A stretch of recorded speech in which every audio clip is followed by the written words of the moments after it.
C. Kind, and I'll be presenting on our paper, I Think Is What I Mean, Prosody as a Signifier of Speaker Attitude Across Cultures and Communication Contexts. I think, I feel, I believe. If you listen to someone giving their opinion, you might hear them say these phrases quite often. Whether it's in daily conversation or on TV, people tend to naturally use these I plus verb belief constructs when expressing themselves. I plus verb belief constructs before expressions of opinion may at first appear superfluous, given that opinions carry inherent notions of speaker belief. However, past research suggests that I plus verb forms may actually fulfill various pragmatic functions based on prosodic variation, which in turn empirically correlate to different levels of speaker confidence. These prosodic variations differ in the placement of focus marking. For instance, there's a difference between placing the focus on the I, such as I think, versus placing focus on the verb, such as I think, or not placing any focus at all. But how does the use of these prosodic-pragmatic I plus verb belief constructs vary across speakers of different sociolinguistic backgrounds? The aim of our study is thus to analyze prosody as a pragmatic cue for speaker confidence. We then will compare across communication contexts of self-opinion and opinion of others, and this will be done in a comparison of participant groups across US versus Mandarin speakers in China versus US respectively. First, we'll get into the background of the theories behind which this is based. Two widely discussed themes of cultural patterns are Hofstede's model of cultural dimensions and Marcus and Kitayama's theory of self-construal. Specifically, more recent empirical research has focused on the comparison between US and Chinese cultures in terms of independence and interdependence and how this relates to identity. The choice to compare between US and Chinese cultures is due to what Hofstede calls the two zeniths of the cultural model in terms of independence for the US culture and interdependence for the Chinese culture. So what does this mean? Well, if we do a comparison of US and Chinese culture, for US culture, the individual seems to be seen as the primary unit of society, therefore placing greatest value on the unique singular self. The identity is therefore determined within oneself as opposed to by others in the society. This appears to result in a high degree of modality or commitment to express self-assuredness, causing a speaker to potentially appear more assertive or direct. While US culture emphasizes the individual, Chinese culture may place more significance on the group or society, with the relational group as the primary unit of society. This may cause individuals to define themselves relationally. Such a higher dependence on listener judgment through this relational identity may lead to a wariness to commit to an opinion and therefore a lower modality. Consequently, Mandarin speakers may use indirectness or low modality to distance themselves from their statements. These two cultures may therefore vary in speaker style depending on communication context, which can be examined through the lens of prosody as a pragmatic cue. We take a look at this through a Prosodic-pragmatic framework developed by Zhao, Dehe, and Murphy in 2017. Zhao, Dehe, and Murphy developed a conceptual framework for examining prosodic-pragmatic variations of I plus verb belief constructions. This framework draws upon focus marking and alternative semantics theory. Each I plus verb form generates a conversational implicature and resulting speaker attitude that is consistent across Mandarin and English. Note that Zhao, Dehe, and Murphy's proof of concept task shows that pitch accent in English is equivalent to maximum pitch range in Mandarin to signify focus marking, with perception task results providing evidence that this coding system functions for both languages. You can see their Appendix 2 in their paper for more on this.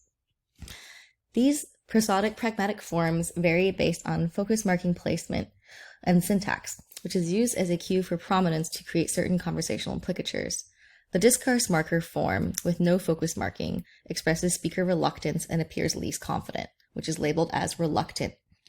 The epistemic marker form, with verbal focus marking, appears more confident than the discourse marker form, but still expresses uncertainty, or labeled as uncertain.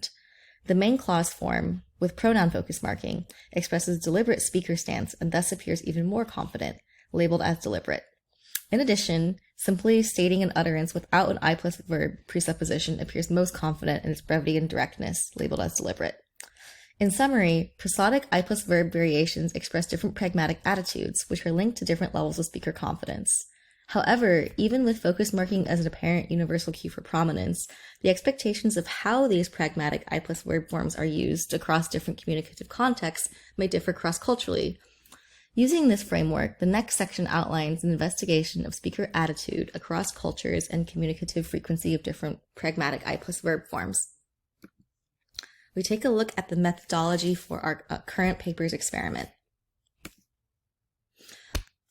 For our participants, the sample size was 50 individuals. This comprises 25 native monolingual English speakers in the US and 25 native monolingual Chinese speakers, or Mandarin speakers, in China. Monolingual status was determined by an online language screening questionnaire and was defined as not being conversationally proficient in any other language. Participants were aged 18 to 71. While a one-way ANOVA did not show a statistically significant main effect of group for age of participants, age was run as a covariate in our analyses for robustness. A one-way ANOVA showed no significant gender effect. For our materials, the aforementioned language questionnaire was given to participants before the experiment. The experiment itself consisted of an oral discourse completion task, which was created and validated through pilot testing to ensure successful elicitation of all variations of I plus verb constructs. This task has an English and Mandarin language version. Each version contains one pre-recorded set of direct opinion questions to elicit responses of self-preference and one pre-recorded set of questions regarding the participant's opinion of another individual, 3 sets of 3 questions per scenario, to elicit responses of social judgment or opinion of others. For each set of opinion of others prompts, a story is provided in which a fictional character made a mistake, although the nature of the mistake is purposefully vague to allow for interpretation by the participant. The other, whom the participant is to appraise, is assumed as a stranger and therefore an outgroup member, designating high social distance between the character and the participant. Prompts specifically do not include any of the verbs included in I plus verb constructs, such as think, feel, believe, guess, or their Mandarin counterparts, to avoid priming. While prompts all express the sentiment of requesting the participant's opinion, they're worded in various ways to avoid being too repetitive. Prompts may be found at the link provided in the materials section of this paper. Here are some examples of the prompts. For self-opinion, for instance, you might see a prompt such as, "What is your opinion on being a vegetarian?" For the second prompt set for opinion of others, you might see a question paraphrased such as, "Gary makes a mistake. What is your impression of Gary?" The procedure includes pre-experiment as well as experiment tasks. For the pre-experiment, participants were given a written explanation of the study and asked to read it through thoroughly.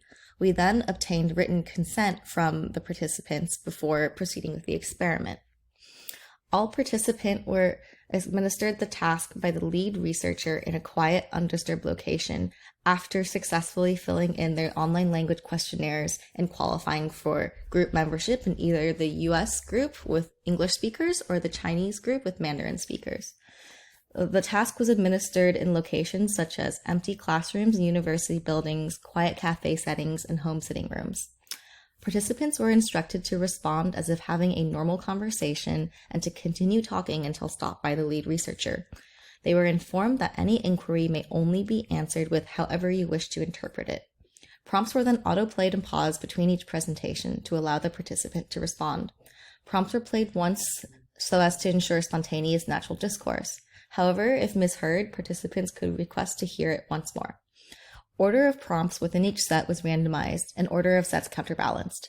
Prompts were recorded on a MacBook Pro via Pratt at 96,000 Hz. The coding scheme, as per the conceptual framework previously mentioned, is presented again here. The table presents the Prosodic-pragmatic constructs under investigation. Cognitive belief verbs used by participants included think, feel, believe, imagine, suppose, know, assume, guess, and reckon in English, and 觉得, 想, 感觉, and 认为 in Mandarin.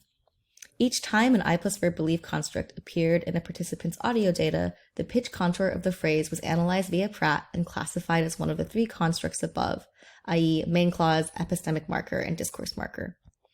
Inter-rating and intra-rating agreement, done by 3 native speakers for English and Mandarin respectively, were calculated with Cohen's kappa and conducted on 10% of total constructs found. The raters completed a pilot before conducting the ratings calculated below. For English coding, inter-rater reliability was 89%, and intra-rater reliability was 96%. For Chinese coding, inter-rater reliability was 90%, and intra-rater reliability was 94%. And now I'll present our results. Means for percentage of pragmatic function to total utterances for both self-opinion and opinion of other conditions are presented in this table. Frequency counts of each I plus verb construct variation were tabulated from transcriptions of audio recordings using AntCont2 software for English and AntPcont2 software for Mandarin. The production task was quantitatively analyzed for frequency of pragmatic forms of I plus verb usage, as validated in Zhao, Dehe, and Murphy's study. A one-way ANOVA on number of utterances per response showed no significant mean differences between groups for either prompt set, indicating the length of audio recording should not affect results. For the self-opinion condition results, a repeated measures ANCOVA was run with one within-group factor of pragmatic function measured at deliberate, reluctant, and uncertain conditions, with one between-group factor of sociolinguistic background measured at native US and native Chai conditions, with age as a covariate and with a dependent variable of percentage of pragmatic function of I plus verb to total utterances produced. ANCOVA results revealed a between-group effect of sociolinguistic background and within-group effect of pragmatic function. Moreover, results showed a large interactional effect between pragmatic function and sociolinguistic background. There was not a statistically significant effect of age or interactional effect between pragmatic function and age. Post hoc paired t-tests on pragmatic function conditions revealed significant between-group differences. Deliberate and uncertain usage were significantly higher for the native US group than the native Chai group, and for reluctant condition, this was backwards.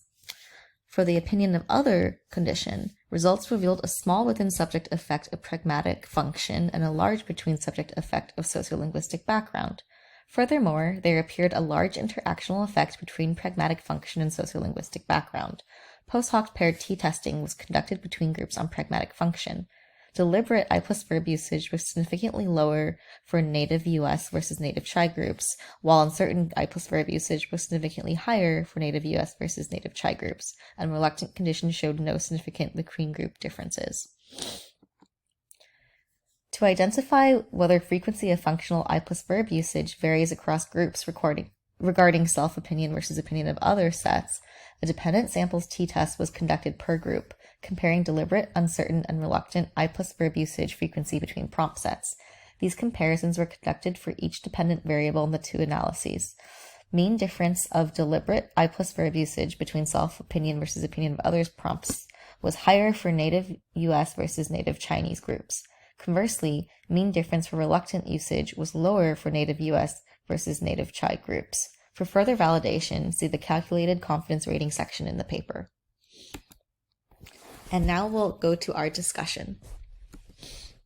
Findings from both prompt sets suggest that sociolinguistic background does influence frequency of functional I plus verb usage when expressing an opinion. For self-opinion prompts, more assertive and less reluctant frequency usage was linked to higher levels of US sociolinguistic background, whereas more reluctant and less assertive frequency usage was linked to Chinese sociolinguistic background for the self-opinion prompt set. These trends were reversed for opinion of others prompts. Results revealed that the trends and significant mean differences at deliberate and reluctant conditions reflect each culture's attitude toward expressing one's own opinion versus passing social judgment. Given that the characters under appraisal and the opinion of others prompts are fictional abstract entities, they should be processed as outgroup members with no real connection to the participant. This should therefore lead to native Chai participants' more assertive language use in expressing their opinion of an outgroup member, especially regarding a socially unacceptable mistake. Results exemplify this prediction, thereby coinciding with notions that Chinese face-saving indirectness applies only to in-group communication, with more aggressive behavior toward the outgroup. Alternatively, in the US, where one's identity is self-dependent and the individual self is highly valued, speakers may feel less inclined to have the right to pass judgment and may therefore use less direct language when evaluating another's mistake. Conversely, this self-defined high positive self-regard and absence of fear for negative appraisal may lead those with U.S. sociolinguistic background to use more confident I plus verb constructs when expressing self-beliefs. U.S. self-confidence when expressing personal preference coincides with findings regarding U.S. individuals viewing disposition as defined internally, meaning that one's own opinion is steadfast to one's own beliefs and not easily swayed by others. Thus, an internally defined U.S. disposition would lead to more confident and direct communication style when expressing self-opinion. This view is contrary to Chinese culture's notion of identity as determined by the judgment of those around them. Indeed, for self-opinion prompts, native Chinese groups' lower frequency of assertive I plus verb and higher frequency of reluctant I plus verb coincides with findings of less perceived tolerance for individual opinions and subsequent reluctance from fear of negative appraisal. This negative appraisal would thereby arise when presenting an opinion malaligned with cultural norms. Accordingly, individuals may develop a more careful indirect communication style, as results showed. Results further correspond with research of a listener-focused communicative perspective of Chinese culture, leading to caution when determining how another may react to one's self-opinion. Thank you for listening to our presentation on I Think Is What I Mean, prosody as a signifier of speaker attitude across cultures and communication contexts. Research was supported by the Clarendon Fund and the Jesus College Old Members Fund at Oxford University.